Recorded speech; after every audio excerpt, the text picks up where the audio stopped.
Halo semuanya, selamat datang di channel seputar horror by Resipers Indonesia. Di video ini saya akan membahas 5 cerita horor bagian 3. Tanpa basa-basi lagi, ayo kita mulai.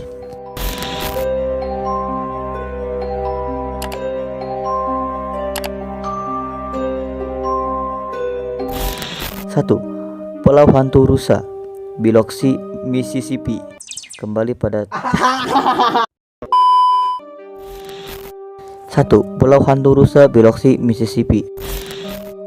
Kembali pada 20 Mei 1922, Anthony Regusin alias Tuan Tony menyampaikan kisah ini dalam sebuah kolom di Sun Herald. Dia menulis bahwa pada awal 1800-an, dua nelayan bermalam di Pulau Rusa di lepas pantai Biloxi. Mereka mendengar suara-suara yang mereka abaikan sampai menjadi tidak mungkin untuk melakukannya. Ketika mereka pergi untuk melihat apa yang menyebabkan keributan, mereka mengklaim bahwa mereka menemukan kerangka tanpa kepala yang mengejar pasangan itu. Mereka segera menuju ke perahu mereka dan segera pergi dari pulau.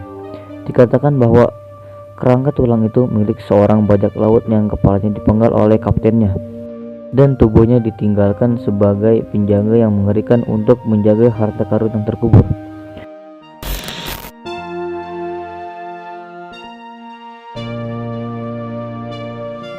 2. Tembok bohongan. Nah, kok itu? Kan tembok palsu. Iya. Kakekku menemukan dan merobohkan dinding palsu yang berisi ruang tersembunyi. Ketika kakek nenekku membeli rumah baru mereka untuk keluarga 10 orang, kakekku menemukan dinding palsu di lantai atas. Dia merobohkannya untuk membuat lebih banyak ruangan untuk keluarga. Di belakang tembok tersebut tersimpan pakaian anak-anak dan mainan-mainan. Seakan-akan pemilik rumah yang lama berpindah rumah dengan tergesa-gesa.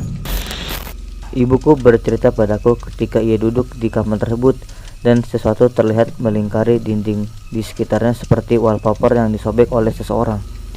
Ketika ibuku pindah kamar, bibiku yang menempati kamar tersebut, tetapi dia selalu bangun dengan foto-foto yang dia ganti.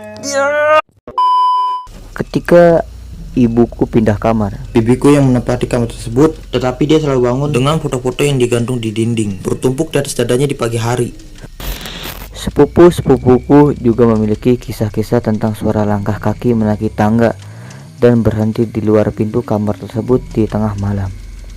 Aku sendiri masih tidak ingin menempati kamar itu karena di dalamnya tiba-tiba selalu dingin dan aku merasa ada goncangan aneh di sana. Bahkan ketika aku mulai banyak dewasa, aku pernah memiliki mimpi seram yang terjadi di lantai atas mereka.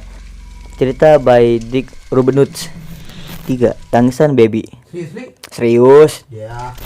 Ketika aku masih di sekolah menengah, pamanku akan memberikanku beberapa dolar untuk membantu mengasuh anak-anaknya dengan bibiku. Mereka tinggal di rumah berlantai 2 di tepi air, daerah yang indah. Anak-anak mereka berusia sekitar 3 dan 6 tahun. Suatu hari saat aku sedang duduk di ruang kerja mereka, sibuk dengan ponselku, ketika aku mulai mendengar bayi menangis. Aku pikir itu adalah anak berusia 3 tahun. Jadi aku menuju ke bawah tangga untuk memeriksa dan melihat apakah bibiku ada di sana, sedang mengurusi sepupuku itu. Aku memanggilnya beberapa kali tanpa jawaban. Bayi itu terus menangis. Aku memanggilnya sekali lagi Dan aku tetap tidak mendapat jawaban. Aku mulai menaiki tangga, lalu aku mendengar sepupu dan bibiku bermain di luar. semua rambut di tubuh aku berdiri, dan aku benar-benar merasakan hawa dingin di tulang belakangku. Aku diam-diam berbalik, berjalan menuruni tangga, masuk ke mobilku dan pergi. Bayi itu masih menangis ketika aku menutup pintu di belakangku. Beberapa tahun kemudian, ketika aku sedang berada di pesta keluarga, aku menceritakan kisah yang kualami waktu itu. Dia mengatakan kepadaku bahwa dia dan istrinya juga biasa mendengar suara bayi itu. Dan ternyata pemilik sebelumnya memiliki seorang anak yang mendengar karena SIDS, kematian mendadak kepada bayi, di kamar atas. Bibiku adalah seorang Katolik yang taat dan mengadakan misa untuk bayi tersebut. Dia mengatakan setelah itu tidak pernah terdengar lagi suara tangis bayi tersebut. Tetap saja, kejadian itu selalu membuatku gelisah setiap diriku membicarakannya. Cerita by Wargehal 666. 4. Keluarga nggak kelihatan. Ya, kok gak kelihatan bro? Kan tak kasat mata.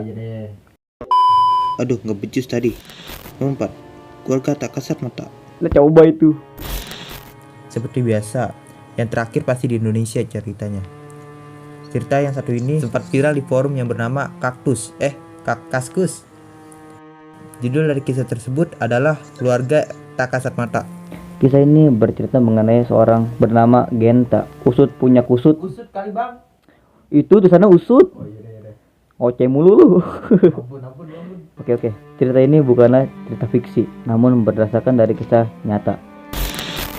Cerita horor ini dialami langsung oleh Genta ketika masih bekerja di sebuah kantor yang ada di sebuah rumah tua di Yogyakarta. Di sini Genta menceritakan banyak kejadian mistis yang ia alami sendiri.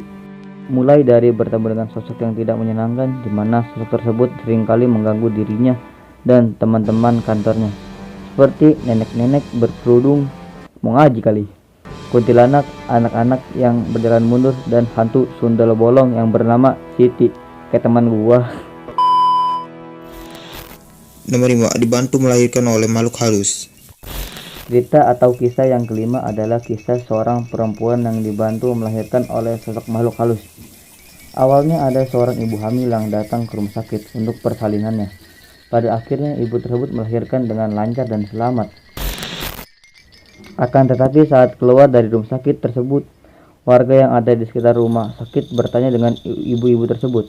Sebab ibu itu keluar dari rumah sakit yang sudah lama terbengkalai dan tidak beroperasi. Namun ibu tersebut dengan yakin menjawab bahwa ia masuk ke dalam rumah sakit yang benar, yaitu rumah sakit pada umumnya. Ada banyak dokter, perawat, pasien, dan lainnya. Tetapi ternyata rumah sakit itu sudah tidak beroperasi sejak lama dan dipindahkan ke lokasi yang baru. Oke semuanya, video sampai di sini dulu. Jangan lupa like, share, dan subscribe. Dan tonton video dari seputar horor lainnya. Bye.